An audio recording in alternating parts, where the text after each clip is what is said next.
ಕೆಂಗೇರಿಯಿಂದ ಮೈಸೂರಿನವರೆಗೆ ಮೈಸೂರು ಚಲೋ ಪಾದಯಾತ್ರೆಯು ಇಂದು ರಾಮನಗರವನ್ನು ಪ್ರವೇಶ ಮಾಡಿತು.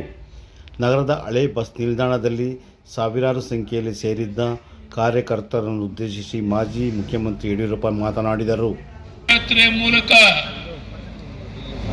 ಒಂದು ಐತಿಹಾಸಿಕ ಒಂದು ಕಾರ್ಯಕ್ರಮವನ್ನು ರೂಪಿಸಿ ಬಿಜೆಪಿ ಜೆಡಿಎಸ್ ಒಟ್ಟಾಗಿ ಸೇರಿ ಬೆಂಗಳೂರಿನಿಂದ ಮೈಸೂರುವರೆಗೆ ಏನು ಪಾದಯಾತ್ರೆ ನಾವು ಮಾಡ್ತಾ ಇದ್ದೇವೆ. ಇವತ್ತು ನಾನು ಕಾಂಗ್ರೆಸ್ ಪಕ್ಷದ ಮುಖಂಡರನ್ನ ಕೇಳಕ್ಕೆ ಇಚ್ಛೆ ಪಡ್ತೇನೆ, ನಮ್ಮ ಗೃಹ ಸಚಿವ ಪರಮೇಶ್ವರ್ ಅವರನ್ನ ಕೇಳಕ್ಕೆ ಇಚ್ಛೆ ಪಡ್ತೇನೆ. ಇವತ್ತೇನು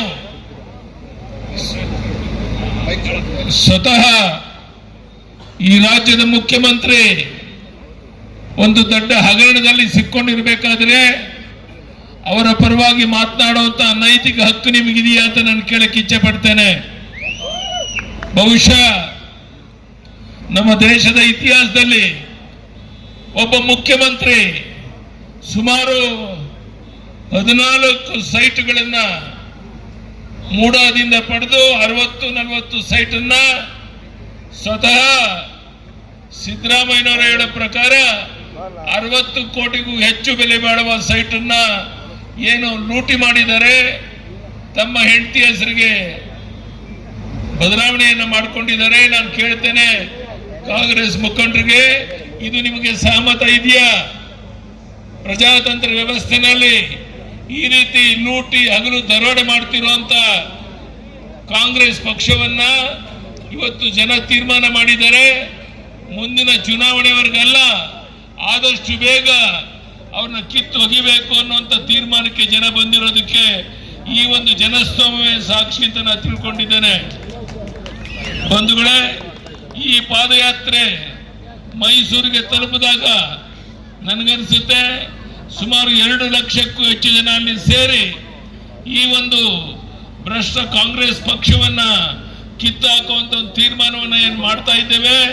ಇವತ್ತು ಸ್ವತಃ ಕುಮಾರಸ್ವಾಮಿ ಅವರು ಸಹ ನಮ್ಮ ಜೊತೆಗೆ ಹೆಜ್ಜೆ ಹಾಕ್ತಾ ಇವತ್ತು ದೊಡ್ಡ ಒಂದು ಈ ಹಗರಣವನ್ನ ಬಯಲು ಮಾಡುವಂತ ನಿರ್ಧಾರವನ್ನ ಮಾಡಿದ್ದಾರೆ.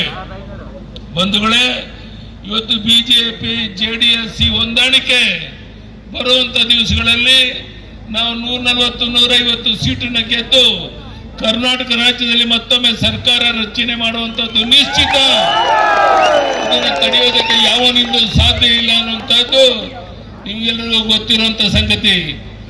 ಜನಹಿತವನ್ನ ಸಂಪೂರ್ಣ ಮರೆತು ಸರ್ಕಾರದ ಖಜಾನೆ ಲೂಟಿ ಮಾಡಿ ಹಗಲು ದರೋಡೆ ಮಾಡ್ತಾ ಇರುವಂತ ಈ ರಾಜ್ಯದ ಮುಖ್ಯಮಂತ್ರಿ ಅಧಿಕಾರದಲ್ಲಿ ಮುಂದುವರಿಯುವಂತ ನೈತಿಕ ಹಕ್ಕಿದೆಯಾ ಅಂತೇಳಿ ನಾನು ಕಾಂಗ್ರೆಸ್ ಮುಖಂಡರನ್ನ ಕೇಳಕ್ಕೆ ಇಚ್ಛೆ ಪಡ್ತೇನೆ.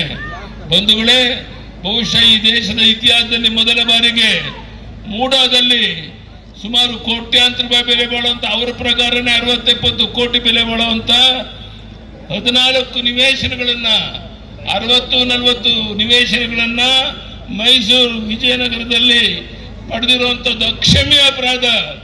ಇದನ್ನ ಕ್ಷಮಿಸಕ್ಕೆ ಸಾಧ್ಯ ಇಲ್ಲ. ಹೀಗಾಗಿ ನಾನು ಕಾಂಗ್ರೆಸ್ ಮುಖಂಡರಿಗೆ ಹೇಳ್ತೇನೆ, ದಯಮಾಡಿ ಈ ರೀತಿ ಲೂಟಿ ಹಗಲು ದರೋಡೆ ಮಾಡಿರುವಂತ ಕಾಂಗ್ರೆಸ್ ಪಕ್ಷ ಸಿದ್ದರಾಮಯ್ಯನವ್ರನ್ನ ಮನೆ ಕಳಿಸುವಂತ ಒಂದು ತೀರ್ಮಾನವನ್ನು ನಾಡಿನ ಜನ ಮಾಡಿರ್ಬೇಕಾದ್ರೆ ಕಾಂಗ್ರೆಸ್ ಪಕ್ಷದ ಮುಖಂಡರು ಯಾರು ಪ್ರಾಮಾಣಿಕರಿದ್ದೀರಾ, ನಾನು ನಿಮ್ಮನ್ನು ಕೇಳ್ತೇನೆ, ಈ ಹಗರಣವನ್ನ ನೀವು ಒಪ್ತೀರಾ? ಇದಕ್ಕೆ ಬೆಂಬಲವನ್ನು ಕೊಡ್ತೀರಾ? ಈ ಹಗರಣ ಸರಿನಾ? ಎಲ್ಲ ಪ್ರಶ್ನೆಗಳಿಗೆ ಉತ್ತರವನ್ನ ಕಾಂಗ್ರೆಸ್ ಪಕ್ಷದ ಮುಖಂಡರು ಕೊಡಬೇಕಾಗಿದೆ. ಇಡೀ ದೇಶ ಇವತ್ತು ಜೆಡಿಎಸ್ ಮತ್ತೆ ಬಿಜೆಪಿ ಒಂದು ಹೊಂದಾಣಿಕೆಯ ಈ ಒಂದು ಕೆಲಸವನ್ನ ಮುಂದುವರಿಸಿಕೊಂಡು ಹೋಗಬೇಕು. ಕರ್ನಾಟಕ ರಾಜ್ಯದಲ್ಲಿ ಒಂದು ಬದಲಾವಣೆಯನ್ನು ತರಬೇಕು ಅಂತ ನಿರ್ಧಾರವನ್ನು ಮಾಡಿದ್ದಾರೆ. ನಾನು ಕುಮಾರಸ್ವಾಮಿ ಅವರು ಒಟ್ಟಾಗಿ, ನಿಖಿಲ್ ಕುಮಾರಸ್ವಾಮಿ ಇರಬಹುದು, ನಮ್ಮ ವಿಜಯೇಂದ್ರಣ್ಣ ಇರಬಹುದು, ಉಳಿದೆಲ್ಲ ನಮ್ಮ ಮುಖಂಡರುಗಳು ಇಲ್ಲಿ ಆ ವ್ಯಕ್ತಿ ಈ ವ್ಯಕ್ತಿ ಅಂತ ಹೆಸರುಗಳಕ್ಕೆ ನಾನು ಇಚ್ಛೆ ಪಡೋದಿಲ್ಲ. ನಾವೆಲ್ಲ ಒಟ್ಟಾಗಿ ಮುಂದೆ ದೃಢ ಹೆಜ್ಜೆಯನ್ನು ಇಟ್ಟು ಈ ನಾಡಿನಲ್ಲಿ ಒಂದು ಬದಲಾವಣೆಯನ್ನು ತರುವಂತ ಸಂಕಲ್ಪವನ್ನು ಮಾಡಬೇಕಾಗಿದೆ. ನನಗನ್ಸುತ್ತೆ, ನಾನೀಗಾಗಲೇ ಹೇಳಿದ್ದೇನೆ, ನಾವು ಮೈಸೂರು ತಲುಪೋದ್ರೊಳಗಾಗಿ ನೀವೇನಾದರೂ ಪ್ರಾಮಾಣಿಕರಿದ್ರೆ ಈ ಭ್ರಷ್ಟಾಚಾರ ನಡೆದಿರೋದು ಹೌದು ಅನ್ನೋದಾದ್ರೆ ಸ್ವತಃ ಮುಖ್ಯಮಂತ್ರಿಗಳು ರಾಜೀನಾಮೆ ಕೊಟ್ಟು ಮನೆಗೆ ಹೋಗಬೇಕು ಅನ್ನುವಂಥ ಒತ್ತಾಯವನ್ನ ಈ ಸಂದರ್ಭದಲ್ಲಿ ನಾನು ಮಾಡ್ತಾ ಇದ್ದೇನೆ. ಜನಹಿತವನ್ನ ಸಂಪೂರ್ಣ ಮರೆತು ಹಣದ ಬಲ, ಹೆಂಡದ ಬಲ, ತೋಳು ಬಲ, ಅಧಿಕಾರ ಬಲ, ಜಾತಿಯ ವಿಷ ಬೀಜ ಬಿತ್ತಿ ಅಧಿಕಾರಕ್ಕೆ ಬರ್ತೇವೆ ಅನ್ನೋ ಭ್ರಮೆನಲ್ಲಿ ಅಂತ ನಿಮಗೆ ಇವತ್ತು ಈ ದೇಶದ ಜನ, ಈ ರಾಜ್ಯದ ಜನ ನಿಮ್ಮನ್ನ ಕ್ಷಮಿಸೋದಿಲ್ಲ. ಈಗಲಾದರೂ ನೀವು ಜಾಗೃತರಾಗಿ, ನಾನು ಮುಖ್ಯಮಂತ್ರಿಗಳಿಗೆ ಹೇಳ್ತೇನೆ, ಕಿವಿ ಮಾತನ್ನ ನೀವು ನಿಜವಾಗೂ ಮಾಡಿರುವಂತ ಅಕ್ಷಮ್ಯ ಅಪರಾಧ ಅಂತ ನಿಮಗೆ ಅನಿಸಿದ್ರೆ ಈಗಲಾದರೂ ಮುಖ್ಯಮಂತ್ರಿ ಸ್ಥಾನಕ್ಕೆ ರಾಜೀನಾಮೆ ಕೊಟ್ಟು ರಾಜ್ಯದ ಹಿತವನ್ನು ಕಾಪಾಡುವಂತ ಕೆಲಸವನ್ನು ನೀವು ಮಾಡಬೇಕು. ಇಲ್ಲದೇ ಇದ್ರೆ ಈ ನಾಡಿನ 6.5 ಕೋಟಿ ಜನ ನಿಮ್ಮನ್ನು ಕ್ಷಮಿಸೋದಿಲ್ಲ ಅನ್ನೋಂಥ ಮಾತನ್ನು ಈ ಸಂದರ್ಭದಲ್ಲಿ ಹೇಳ್ತಾ, ಇವತ್ತೇನು ಪಾದಯಾತ್ರೆಯಲ್ಲಿ ಅಭೂತಪೂರ್ವವಾದಂಥ ಜನಬೆಂಬಲ ಸಿಗ್ತಾ ಇದೆ. ಯುವ ಕಾರ್ಯಕರ್ತರು ಹೆಜ್ಜೆಗೆ ಹೆಜ್ಜೆ ಹಾಕಿ ಏನು ಹೋಗ್ತಾ ಇದ್ದೀರಾ, ಇದು ಕರ್ನಾಟಕ ರಾಜ್ಯದ ಇತಿಹಾಸದಲ್ಲಿ ಒಂದು ದಾಖಲೆ ಆಗ್ತಾ ಇದೆ. ಇಂಥ ಒಂದು ವಿಶೇಷವಾದ ಸಂದರ್ಭದಲ್ಲಿ ನಾನು ನಿಮ್ಮಲ್ಲಿ ಕೈ ಜೋಡಿಸಿ ವಿನಂತಿಯನ್ನು ಮಾಡ್ತೇನೆ. ನಾಳೆಯಿಂದ ಏನು ಈ ಪಾದಯಾತ್ರೆ ಮುಂದುವರಿದಾಗಿದೆ, ಎಲ್ಲರೂ ಸಹ ದೊಡ್ಡ ಪ್ರಮಾಣದಲ್ಲಿ ಸೇರೋದ್ರ ಮೂಲಕ ಈ ಸರ್ಕಾರಕ್ಕೆ ಕಿವಿ ಹಿಂಡುವಂತ ಕೆಲಸವನ್ನು ಮಾಡಬೇಕಾಗಿದೆ, ಬದಲಾವಣೆಯನ್ನು ತರಬೇಕಾಗಿದೆ. ಒಂದೊಂದು ದಿನ ಈ ಭ್ರಷ್ಟ ಕಾಂಗ್ರೆಸ್ ಮುಂದುವರೆದ್ರೆ ನಮ್ಮ ರಾಜ್ಯದ ಹಿತಕ್ಕೆ ಮಾರಕ ಆಗುತ್ತೆ ಅನ್ನೋದನ್ನ ನಾನು ಹೇಳುವಂತ ಅಗತ್ಯ ಇಲ್ಲ. ಇವತ್ತು ನಾನು ಕುಮಾರಸ್ವಾಮಿ ಅವರು 1 ಗಂಟೆ ಕಾಲ ಈ ರಾಜ್ಯದ ಸ್ಥಿತಿಗತಿಗಳ ಬಗ್ಗೆ, ರಾಜಕೀಯ ಇವತ್ತಿನ ಪರಿಸ್ಥಿತಿಗಳ ಬಗ್ಗೆ ಚರ್ಚೆ ಮಾಡಿದ್ದೇವೆ. ನಾವೆಲ್ಲ ಒಟ್ಟಾಗಿ ಒಂದಾಗಿ ಮುಂದೆ ದೃಢ ಹೆಜ್ಜೆಯನ್ನಿಟ್ಟರೆ ಈ ಸರ್ಕಾರ ಅಧಿಕಾರದಲ್ಲಿ ಮುಂದುವರಿಕೆ ಸಾಧ್ಯ ಇಲ್ಲ. ನಾನು ಹೇಳ್ತೇನೆ, ಸಿದ್ದರಾಮಯ್ಯನವರಿಗೆ ನಿಮಗೇನಾದರೂ ಮಾನ ಮರ್ಯಾದೆ ಕಿಂಚಿತ್ತಿದ್ರೆ, ನೀವು ಮಾಡಿರೋದು ಅಕ್ಷಮ್ಯ ಅಪರಾಧ ಅನ್ನೋದು ನಿಮ್ಮ ಮನವರಿಕೆ ಆಗಿದ್ರೆ ನೀವೇನೆ ಮುಂದೆ ಬಂದು ಮುಖ್ಯಮಂತ್ರಿ ಸ್ಥಾನಕ್ಕೆ ರಾಜೀನಾಮೆ ಕೊಟ್ಟಾಗ ನಿಮ್ಗೆ ಸ್ವಲ್ಪ ಗೌರವ ಉಳಿಬಹುದು. ಇಲ್ದಿದ್ರೆ ಈ ನಾಡಿನ ಜನ ಕ್ಷಮಿಸೋದಿಲ್ಲ. ಅದಕ್ಕಾಗಿ ಮತ್ತೊಮ್ಮೆ ಈ ಪಾದಯಾತ್ರೆಯಲ್ಲಿ ಭಾಗವಹಿಸಿರುವಂತ ನಮ್ಮೆಲ್ಲ ಕಾರ್ಯಕರ್ತ ಬಂಧುಗಳಿಗೆ ಇದು ಸಾಮಾನ್ಯ ಕೆಲಸ ಅಲ್ಲ.